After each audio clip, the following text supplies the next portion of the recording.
What do Candy Corn, American Psycho, Racehorses, John Edwards, and Bright Lights Big City all have in common?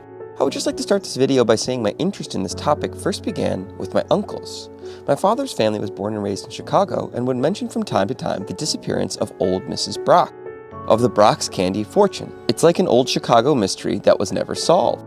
I dove down a rabbit hole of a pretty remarkable story that I think deserves telling. First, let's start with old Miss Brock. Originally Helen Voorhees, she married Frank Brock, the son of the founder of Brock's Candy, the makers of the indomitable candy corn. Mrs. Brock was involved in racehorses and had continued the hobby after the death of her husband, Frank. In 1977, Helen Brock flew to Minnesota to get a checkup at the Mayo Clinic and was never seen or heard from again. Supposedly, she was to fly back to Chicago and then on to Florida. She said that her houseman was waiting for her at the airport after her visit to Minnesota. Of course, the houseman or driver was investigated but denied everything. He was never imprisoned and the case went from murder inquiry to disappearance. Only in 1980